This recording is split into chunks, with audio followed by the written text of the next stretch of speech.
Well, folks, it seems to be that time of the year where everyone's favorite Floridian infanticidal lunatic has decided to grace the internet with her presence. It appears that Casey Anthony has decided to go on to social media and tell us that she is having some complications in her life due to some circumstances that have recently happened to her and some people she knows. Not entirely sure what's going on. She's been kind of vague in this video, and I'm not really asking her to go into much detail. I don't think anybody is. But let's just hear what she has to say and what this one is all about. I'm a bit confused by it, but it's everyone's favorite Floridian white woman, Casey Anthony. Today is Saturday, March 1st, 2025. This is my first of probably many recordings on a series that I am starting. I am a legal advocate. I am a researcher. I've been in the legal field since 2011. And in this capacity, I feel that it's necessary, if I'm going to continue to operate appropriately as a legal advocate, that I start to advocate for myself and also advocate for my daughter. For those of you who don't know, my name is Casey Anthony. My daughter is Kaylee Anthony. For those of you who don't know,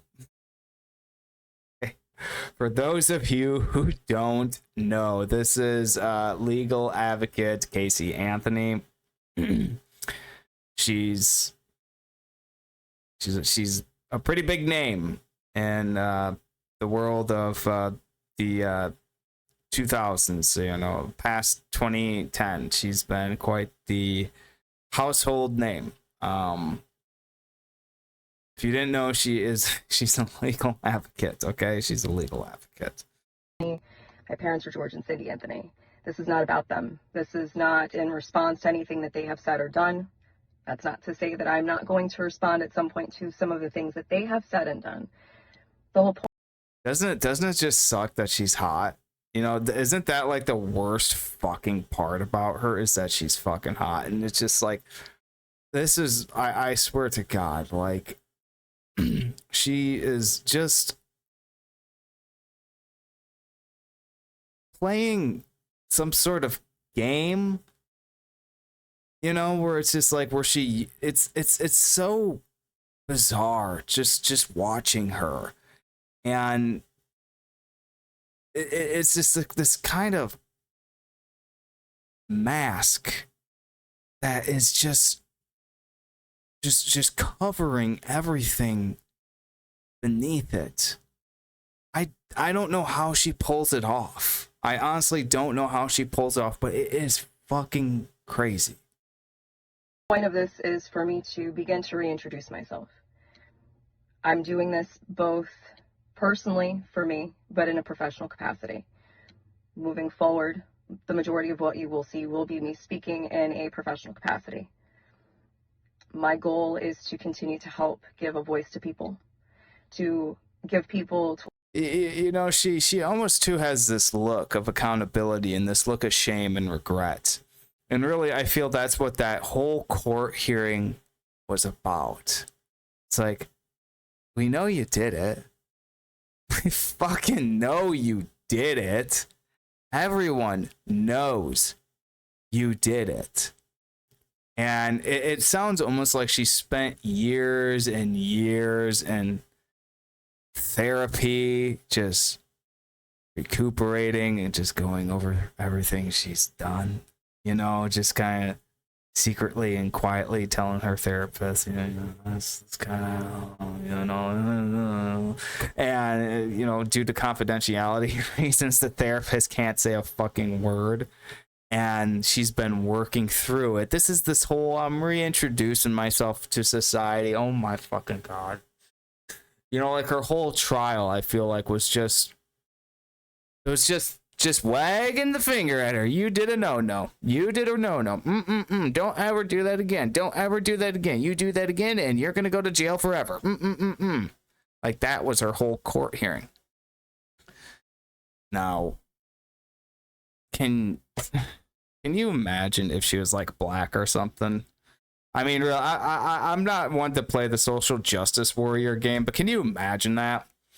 Can you really fucking imagine that for 2 fucking minutes? Like, do you think this story would have gone on for as long as it did? Do you think any of that would have happened? Do you think she would have gotten off the whole fucking thing? No, she wouldn't have. She would certainly not have. Tools and resources that they can utilize so they actually know where they can turn to. So with that, please join me on Substack.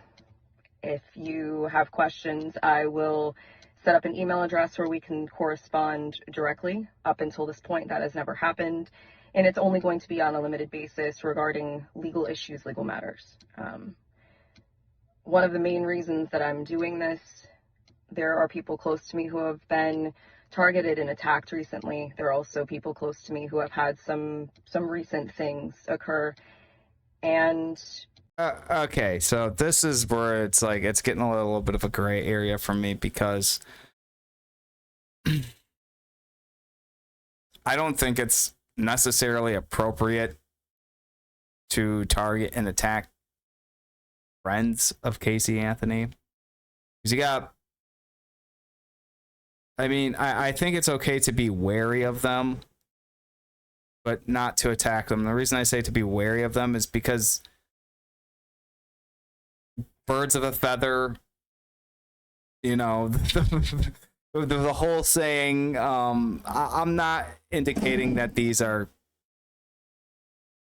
you know, the type of people that she is, but I just think, like, you have to be like a very kind and loving and forgiving person to be close to her. You really do. Or you're someone of a similar nature. It's one or the other. So I mean, her friends are her friends. If it's her family, it's her family, and she comes from a fucked up family. I mean, she's from Florida. Okay, she comes from a fucked up family. She looks like the atypical Florida girl. I mean, just that's also one of the crazy things about her is she just looks like, I don't know what it is, but I think there's like some sort of genetic Genghis Khan thing going on in Florida where like everyone is like, especially all these girls are sharing like the same genetic fucking pool because they all almost look the same. Like they have that same look, the same eyes, you know, the same demeanor, same attitude. She is such a typical Florida girl. You know, I'm from the north, you know, and so like I don't really see women like her up there. Never have. Then it came down here and it's just like left and right. So it's, you know, like, oh my God. It's almost like too, it's like begs the question. Like, I think men have asked themselves this too. Like, you know, if you were alone with her for a night, you know, would you just like kind of just not like tell anybody and just like kind of just never speak to her again? And I really thought about that. She's hot, but it's like I could not bring myself to do that, and I don't think most men could. I mean, like a lot of the time, like there's things in men that just sort of shut these things off. You know, it just sort of shuts these things off, and you're like, okay, all right. But like when it comes to her, it's like you just like I would start crying or something. Or like I have to go home, please. You know, I got to get out of here. This is fucked up. You know, but I also know there's some depraved men out there who, you know, probably have no problem doing that. I mean, I have problems watching this video, and like there's that part of you that like feels this, like it's all because of the pretty fucking face, and that's all it ever fucking was. When she was in her court hearing and everything, all the people I worked with, I remember talking to them like, dude, the evidence is up to the fucking ceiling. And the older ladies around me were just like, oh, I just don't want to believe that someone like her would do that. Well, they did. And they said the same thing about that psycho who stabbed her boyfriend to death in the shower. They said the same exact thing. The same exact women who I was talking to about Casey Anthony said the same exact thing. I just don't want to believe that they would do such a thing. So you're almost admitting that they did it, but you're just telling yourself that they didn't. and it's all because of the face, you know. It's just like I don't know, you know, like it's this problem that we have with like over empathizing with empathy. And it's really hard too. Like she is a very pretty girl, but it's like I hate saying that.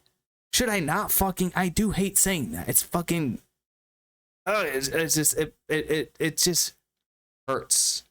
You know, like this person did something very fucking wrong. Very fucking wrong. Very fucking wrong. But I do think like when it comes to like targeting her friends and attacking them and stuff like that, leave them the fuck alone. They're not Casey Anthony. Okay? They are not. Leave them the fucking alone. I know it's kind of sus to be like associating with someone like Casey Anthony. It sure is. It's fucking sus. But man, that's definitely not a girl I would go to a fucking party with. That's definitely not a girl I'd sit down and smoke a fucking joint with or have a fucking beer with. Hell fucking no. You can if you want. I mean, I could not take my mind off shit. When necessary, people needed to step up, myself included. So, as a proponent for the LGBTQ community, for our legal community, women's rights. Oh, please don't throw the fucking LGBTQ into this. Come on. They don't want to be associated with you. I feel that it's important that I use this platform that was thrust upon me and now look at as a blessing as opposed to the curse that it is. A blessing? A blessing? What the fuck are you on? It's been since 2008. With that, these aren't going to be perfect. They're not going to be edited. Most of the time, they're not going to be short. But I am proverbially standing in the light, embracing this piece, still going to keep my privacy intact. So you will get very comfortable with my car. And I mean, there's a part of her that I feel is like really begging for forgiveness from society. And the only punishment she's ever had was her trial and the stigma. That is all she has ever had.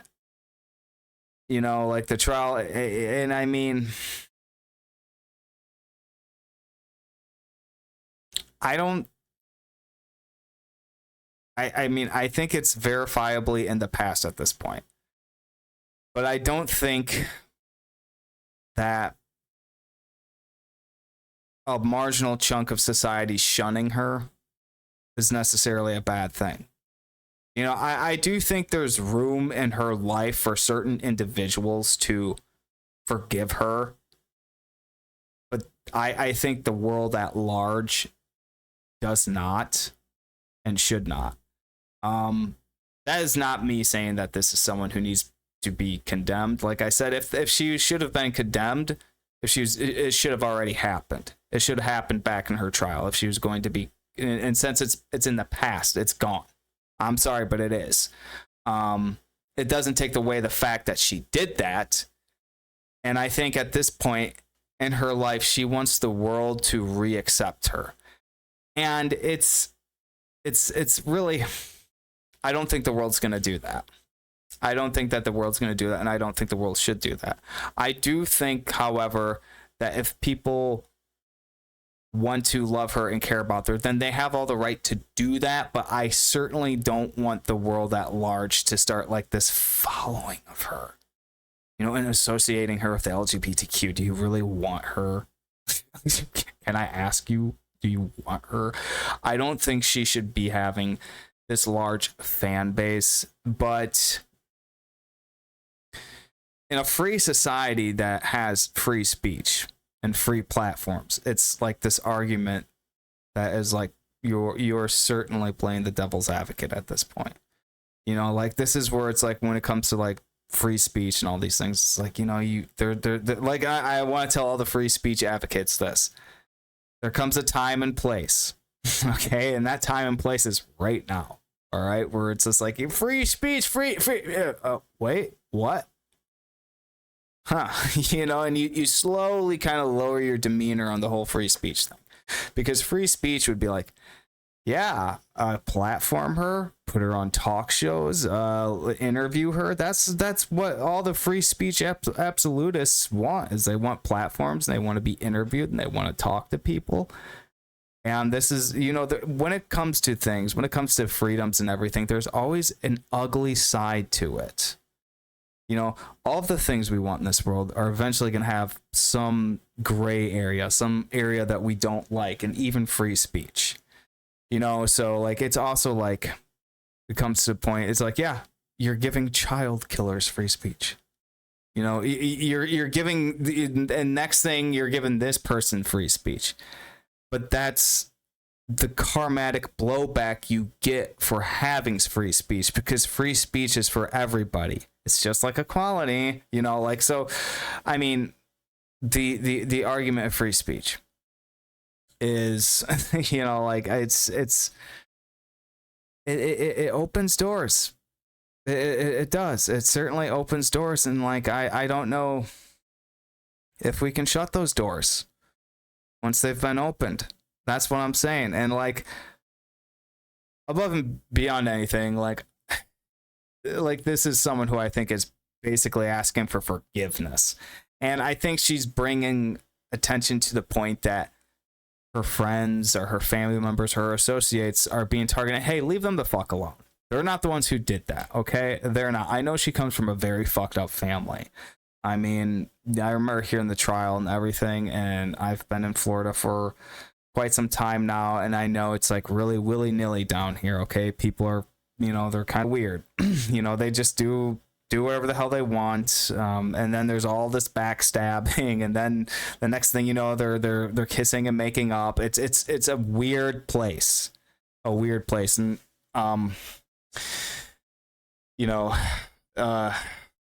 like I said too, at the end of the day,